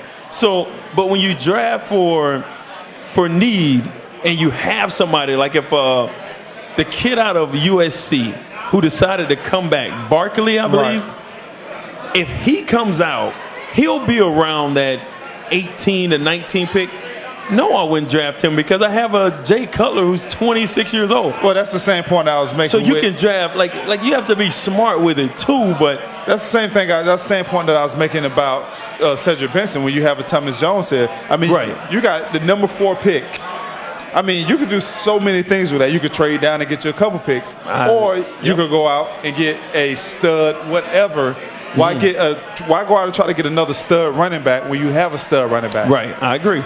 Because there's only one person that's gonna tote the ball predominantly. Right. And that was gonna be at the time Thomas Jones. Yeah. And it led to them letting Thomas Jones go, which I didn't understand either. No, not for $20 million when they gave Cedric $20 million guaranteed. That made no sense to me. But hey, there's water under the bridge. They've moved on from both players, so I think they helped us get to that Super Bowl, though, for sure. They played a huge part in that. Let's talk about teams that's trying to get to the Super Bowl this year. Yes. And we got a call online, but we're going to take a call right here in a minute. I want to talk about these playoff matchups. This should be an interesting playoffs. And just going back for the whole season, coming into this season, people were saying with the CBA and all that stuff, the lockout and all that this season wasn't going to be as good of a season. This has been one of the better seasons in the last decade, if you ask me. It's been unbelievable. I mean, especially if you like offensive football. Look at the numbers that the quarterback's putting up. But talking about the playoffs, you got Cincinnati and Houston going at it this week. You have a team in Cincinnati that is a defensive team. You know, they're ranked number 7 overall in defense. Yep. You have a Houston team that always been known for the offense. Right, and they lost their quarterback. This year, they're number 2 overall in defense. Yeah, I like Houston when they have Matt Schaub. And who wouldn't? They what? Who wouldn't? I know, but they're unbelievable. Then they have 2 running backs. I think their second running back. He almost had 947 yards. Yes. And they've rushed for over 2,000 yards this year. Matt Schaub, if he was there, I'd take them to win the AFC because they're that good. Tate actually had 175 carries for 942 yards and 4 touchdowns, and averaged more yards per carry. Yeah, 5.4 than per carry. Foster. Yes. He's legit, but I can't take him in this game. Because their quarterback play, I'm taking Cincinnati. Well, Cincinnati they have a rookie quarterback. I like that rookie quarterback. As a rookie, he takes a team that got demolished. That they were horrible. They were horrible last year. They won a few games, but they were horrible. This year, they got rid of their best player, their best 2 players. Well, Carson Palmer wasn't playing. T.O. was their best player last year. T.O.'s gone. This kid comes in and he just goes to work, and I think he did a great job. Honestly, I think Cam Newton's going to get Rookie of the Year. Yeah, deservedly so. Deservedly so. But he's right there. 3,400 yards this year, 20 touchdowns, 13 interceptions, a quarterback rating as a rookie at 80.4. That's great. I bet it's better than. I bet we would have taken Haney. Cal Orton, Haney, or anybody. Cal's first year, I don't think he put up these type of numbers. No, Cal's first year, he definitely didn't. Yeah. So, as a rookie to come in and play the way Andy Dalton has played for the Cincinnati Bengals, I think they can go there and beat them. I would like them a little more if they were playing in Cincinnati because it's cold and it's outside, but I like them. I like Cincinnati to win. I have Houston. Just that running game is just so strong. They got Andre Johnson coming back. But Cincinnati can stop the run. They're not going to stop this run game. They might not. I mean, they run that stretch. It's crazy. But that zone scheme. I think that Cincinnati will win this game. A.J. Green is an unbelievable receiver. He went over 1,000 yards as a rookie. He's Pro Bowler. He's good. Pro Bowler, yes. And you mentioned the Rookie of the Year candidate being Cam Newton. Yes. We got a guy, Max, calling in from North Carolina, and I wonder, do he have some insight of who he thinks should win the Rookie of the Year? Max, you with us? Yeah, I'm with you. Hey, Matt, how you doing? I'm great, man. How are you? I'm doing wonderful. That's good, man. It's a good show, man. I appreciate it. Yeah, so Cam Newton, I got to see him play at Panthers games a couple of times, and he's an impressive young man. You know, as long as he stays healthy, he's got the attitude of a running back sometimes, and I'm afraid he's going to get clocked. But Rookie of the Year, yeah, absolutely. I think he's got a good shot at it. You think he should have made a Pro Bowl? No. Heck no. I mean, a rookie. Stafford didn't make the Pro Bowl. A rookie throws for a rookie because we have to make sure we talk about a rookie. Okay, so what that mean? He get extra brownie points because he's a rookie. I mean, he could be. I think if you put him and Eli Manning numbers together, he beats out Eli Manning. He didn't beat out Stafford. well, Stafford didn't beat out Eli. Numbers. If you put numbers beside each other, I'm just going by what you said. Right. He did beat out Eli. Okay, and if we're talking about numbers here, then I'm going with Drew Brees as the MVP. But everybody's going to say Rodgers. Max. You throw for 5,500 yards and you don't win the MVP. Okay, Max, what did you have to say again? Because Alice. Come on, Max. Please help us with this. Alice got his own agenda over here with this Drew Brees thing because he played with him last year and all this. But no, you're right. Quarterback. Go ahead, Max. Well, I think Drew Brees and the Saints have a legitimate shot at the Super Bowl. It wouldn't surprise me at all if they got there and beat the Packers, because anybody can beat the Packers. We want to see the Packers lose because I'm a Bear fan. But in the long run, you know, when you look at Rookie of the Year, yeah, I think Cam Newton is the man, hands down. He changed the attitude. You look at the Panthers last year and how sorry they were, sucked. and then you bring in Cam Newton this year. And, you know, they had a really good second half. They were pitiful in the first half. But once Cam learned the offense, learned the NFL, you know, he had a really good second half. So you got to tip your hat to him as a rookie. He did a darn good job and set all kinds of records. So I think they're going to be a lot better next year. I mean, if they can possibly keep a linebacker healthy, I think they'll be a lot better, you know? Yeah. Seemed like every week a linebacker went down, and Coach Rivera was just having a hard time keeping those guys healthy over there. But next year, when he gets Beeson and all those guys back, I think they'll have a great year. Hey, we appreciate that call, Max. Always checking in from North Carolina for us. We're going to keep it on the phone line. We got Jerron. Is it Jerron? Jerron, he hung up on us. Jerron, you gotta wait, Jerron. We got things to talk about here, Jerron. What you think? Every time you call, we just supposed to say, "Oh, we got Jerron on the phone. Let's go to him right now." Come on, Jerron. Hold on for 3 minutes. Jeez. For your boy. Come on. Let's talk about. I already talked to. Did I talk to Jerron? I didn't know I talked to Jerron. I didn't talk to him. I must call him by a different name, and he didn't correct me. Oh, okay, well. He wanted to cover two. Okay. We didn't even call him by name. We just say, Jerron, you had a nice call. Sorry about that, Jerron. Thanks. Hey, Jerron, that was a great question. I think a lot of people got a great answer from that, so really appreciate that question. Pittsburgh, Denver. So we finally get to talk about Tebow. Yes, we get to talk about Tebow. It's your show. Go ahead. Tebow Mania. All right, Tebow. Playing at home. Yes, he's playing at home. When he took over this team, this kid took over this team at 1-4. 1-4. John Elway them put this guy in because they thought, okay, everybody's asking for this guy. Let's put him in this horrible ass situation. Throw him to the Lions. And this kid comes out and smiles on everybody. The Lions. And he kept winning and kept winning. Do I think he'll beat Pittsburgh? No, you're not that crazy. Hold on. You're not that crazy. I'm gonna make an argument here. Let's build. I'm gonna make an argument here. Let me make an argument. I'm gonna tell you what's gonna happen. He's gonna build up the suspense to take Pittsburgh. I'm gonna make an argument here that Pittsburgh's defense has not been stellar this year. Okay, they ain't been stellar. What? They have not been. What? They haven't been. They're not the Pittsburgh of old. What are they? Hold on. Let me read some stats. Please. Let me read some stats to you. Because right here. I've watched four games of them. You gonna let me read the stats? Please read them. Are you gonna let me read the stats? Oh, gosh. Points per game, 14.2. Number 1 in the NFL. Rushing. Hold on. Can I read my stats? Tebow only needs 10 points to win. Can I read my stats? He needs 10 points to win. Thank you. Because he's not going to let me read my stats. Yards per game, 271.8. That's about their average. Number 1 in the NFL.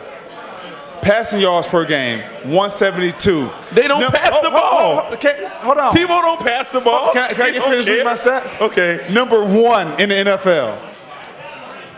Rushing yards given up. Are you reading like the mid-70s like Pittsburgh? Because this isn't the Pittsburgh team I saw. No, NFL.com today. That's why I got these stats from. Okay, 8 right there. 99.8 yards. Tebow them run the ball. 8th in the NFL. They're not the same defense. Above average. They're not the same defense. Okay, maybe they are. The 2 games I saw, or 4 games I saw, they were. Hold on. Can I get you to say something? I'm sorry. No. Pittsburgh fans. No. I just want you to say you're right, Des. I'm not saying. No, just say I'm right. Definitely not saying you're right, Des. Damn it! I just said it. Okay, so what was you saying now? Well, what I'm saying is that Clark is not playing. No, he's not. He's played the most on that defense all year. He's been out there. He's out there the most. He is the guy in the secondary for them. Mm-hmm. He's not playing. Woodley is banged up. Okay. May play, may not play. They're going up to Denver in that high altitude. It causes problems. I played there before. You were drafted there. I know how it feels. It's different. Yes, it is different. Big Ben's been banged up. Mendenhall is out for the year. Okay. The running game is done. They brought up a guy off the practice squad to actually lead this running attack for Pittsburgh. Not a chance. No way. Now who am I taking?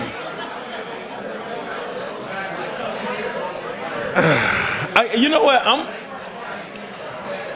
Denver Broncos. The Denver Broncos are they're getting 10 points. The line says they're getting 10 points. I'm taking Denver for that, but I think Pittsburgh will win the game. That was a long-winded way of saying I'm taking Pittsburgh, but I love Tebow.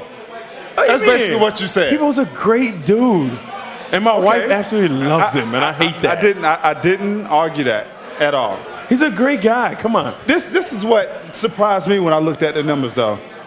Everybody surprised me that they're number 1 in everything. Okay, that surprised you, but this surprised me about the Denver defense. 24th in points given up, 20th in total defense, 18th in passing yards given up, 22nd in rushing yards given up. I thought that this Denver defense was playing better defense. Hold on. So are you saying you're giving Tebow a little more credit for winning those games? I am. There we go. I am. You're coming around. I am. You're coming around. Because all the naysayers were saying it's just not Tim Tebow. That defense is playing outstanding. They did play good defense coming down the stretch. They didn't play great defense. No, Tebow had to have Tebow went what, 7-4? Yes.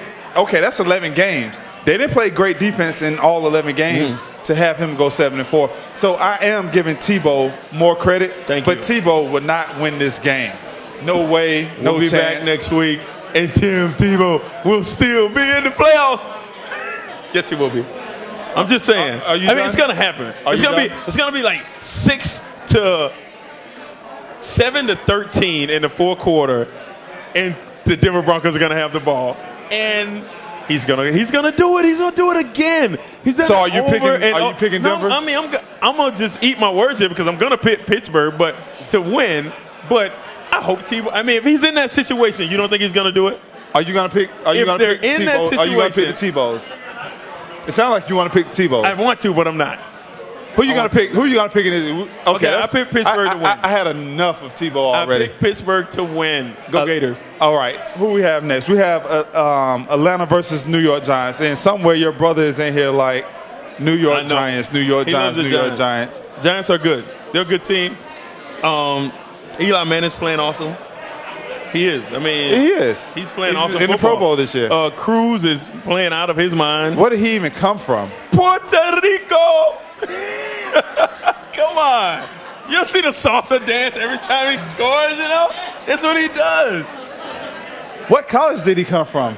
Massachusetts, I think. Because, I mean, I heard about him last year a little bit. A little bit. But this year is like, he is the guy. He had to be with Knicks being out, Knicks being out. Knicks. What? Yeah, Hakeem Nicks. Hakeem Nicks, yeah. Nakeem Hicks, one of them, damn it. He's been out. But Hicks had Knicks had a good year this year. He had a good year, yeah. But he was awesome. And what's the name had to step up. They needed somebody across from him to step up. They let Steve Smith go. They did. So they needed somebody to step up. And Eli took another step because it doesn't matter who you put in there. He's still throwing the football. He is. I like him. I think they got to run the ball. When you look at, because Knicks had 76 catches for 1,200 yards and 7 touchdowns, but Cruz had 82 catches. Broke the record. 1,500 yards. He's nuts. 9 touchdowns. Hey, and he's not very fast. I couldn't tell on that 99-yard touchdown. But he's quick. I think he's more quick than fast. The guy had the angle on him and did not make the play. Well, maybe that guy was slow. Well, you could be right. he was faster than that guy. He was faster than that guy. But that's what it was. You got Atlanta going to New York, outside, not in the dome. Who are you going to take in this game? Why can't you go first? Thank you. I picked Pitt. I picked Pitt last game. I mean, last. Well, everybody in the house knew I was going to pick Pitt. Yeah. Just because I picked them second. I mean, let me go first. Thank you. I'll go first. I like this Giants team. I think they're the scariest team in the playoffs. Okay. Scary doesn't mean anything if they don't come out and perform. Okay. I'm going to go with the consistency of Atlanta over the up and downness. Up and downness, is that a word or a term? You know what? I don't know if it goes together. It doesn't up and downness? flow. Up and downness. I'm going to use it anyway. I'm not going with the up and downness of this New York Giants team. I think if they get hot, they can win the whole thing. Yes. But you I got Atlanta. I got Atlanta. I mean, I'm taking the Giants. G-Men. I'm taking the G-Men. Oh, Lord. I see your brother walking in here today, and I was like. I'm taking the G-Men because the G-Men can rush the quarterback, and Eli is balling. And this team. Pierre-Paul is a monster. He is a monster. 16 and a half sacks. He's a monster. They can rush it. And Justin Tuck, O.C. Umenyiora. 9 sacks in 9 games. They can rush the quarterback. Now, there's 2 teams. 2. That's it. 2 teams. They don't play these 2 teams, I think the Packers win it all. But if they play, and I'm going to sound weird here, I know I am, because we're going to get to this game, and when we get to this game, I'm going to say it. I'm not going to say it right now. But I think the Giants are one of the 2 teams that can beat Green Bay because they can rush the quarterback, and they can actually score enough points to compete with Aaron Rodgers if he's not off. And he hasn't been off but once all year. Okay, but we're talking about the Giants and Atlanta. Guess what? I'm taking the Giants. Okay. I'm taking the Giants. G-Men. They can't run the ball. It's playoffs. Have to. It's playoffs time. Eli Manning, 4,500 yards passing. I'm taking Eli Manning. So the only 2 teams that we have is Pittsburgh. Yes. That's it. We have Pittsburgh. And by the way, in our picks, I am killing him right now. Oh, that's bad. Why you always got to talk about stuff I under am the bridge? killing him right now. That's not under the bridge. That's the regular season. We're in the playoffs now. Come on, that's regular season. Can't pick them. That's right. Where? Where? ESPN. I am killing you. Matter of fact, we had a regular season bet, and I tied Ryan. and you came in. You were third. You wasn't I was last. third. I'm third place. I'm in third. Come on. It's 3 of us. He's in third. He's not last. I'm in third. Third doesn't sound as bad as last, you know? Does that mean that you have to split our dinner? Because we had a dinner bet on this. No, I pay a third of the dinner. I'm in third place. But whoever lost had to buy a dinner. I know, but how about, can I get y'all a gift card? To where? It depends. If you give me a gift card to Joe's, then I'm in. Joe's? Joe's. Joe's is expensive. Oh, like you don't have it. Fine. You know what? Maybe. What about okay, maybe. We'll talk about it. Yeah, we'll hash that out later. We'll talk about it. Next game, please be the one. Detroit. And no, what I told Ron today is that we want to take this into the playoffs. So you still have some time. Take what? That's the regular season. Oh, so you want to do a whole nother playoff? Let's do a whole nother one, yeah. Gotcha. So I'm winning this hands down. Okay. Tebow Mania, baby. You didn't pick Tebow. I know. What the hell are you talking about? I know who you got to pick this game right here. You got New Orleans against Detroit. Oh, my gosh. Drew Brees. Tim Bream. I almost said Tim Bream. Tim Bream is the athletic trainer for the Chicago Bears. I almost said Tim Bream. Jeez. Drew Brees he's been nuts. I think they've scored 45 points or 40-plus points the last three games. Last 3 games. He's been unbelievable. That defense is going to hurt them, I think. They're 22nd, 23rd in the league or something like that. They're not forcing all the turnovers that they did the 2009 season when they won it all. Right now, they are actually 24th in defense, yes. I'm going to say this before I make my pick. If the Detroit Lions win this game. So that means that you're going with Drew Brees. If the Detroit Lions do y'all see what he does? But hold on. Because he builds the other team up and then pick. I'm going to make my pick, but I'm going to make a strong pick right here, though. If my pick doesn't come through. So you can say, I told you that they had a chance. No. I know they have a chance. I mean, everybody has a chance. If you go on the field, you're in the playoffs. All these teams are in the playoffs. Drew can have an off day, but I don't think it's going to happen. He hasn't had one all year. Maybe he's due for one. I don't think so. I think they're going to win a shootout. I think the Saints will win. If Detroit goes there and beat them, because the Saints haven't lost a home game all year. So that's why I'm not going to go against them. You can't. They haven't lost all year at home, and they score 17 or 18 points more at home than they do away. That's ridiculous. So it is ridiculous. So, but if Detroit wins, I got Detroit to go to represent the NFC in the Super Bowl if they win. If they win. Because they can beat the Green Bay Packers because Aaron Rodgers can't do better than what Flynn did. Well, what if New Orleans win? Well, if New Orleans win, I think they'll lose to Green Bay. I played there 100 degrees at training camp, 110 at training camp. There's absolutely no way they can come to Lambeau Field and win. The only reason that game was close early is because it was in September. Gotcha. That's it. When it's cold out there, oh no. It is so different. Oh man. I played here and played in negative 15 degrees before, okay? Atlanta game, I played here in 05. It was like negative 10. Yes. We played Houston here. It was like negative 12. That Green Bay game when Brett Favre didn't want to be on the field. It was so cold. Went down to New Orleans and played there for a year. Went through training camp. We went to Cincinnati early December, maybe late November. It was 38 degrees, and I damn near froze. I was like, you got to be kidding me. What is going on? I played in such worse weather.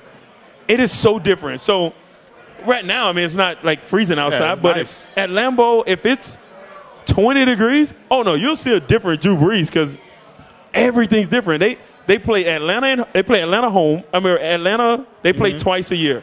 They play they have 8 games home indoors. They play Atlanta in a dome. When they play Tampa, they play them in 85 degrees. They play Carolina, they play them in 80 degrees. They have 12 games on great. They play St. Louis this year indoors. They play Minnesota indoors. They've had like 13 games indoors. Or in nice weather. I'm taking if Detroit or the New York Giants don't play Green Bay, Green Bay is going to go to the Super Bowl because you have to rush the quarterback. You can't blitz Aaron Rodgers to beat him. You have to rush the quarterback with 4, and those are the 2 teams that can do it.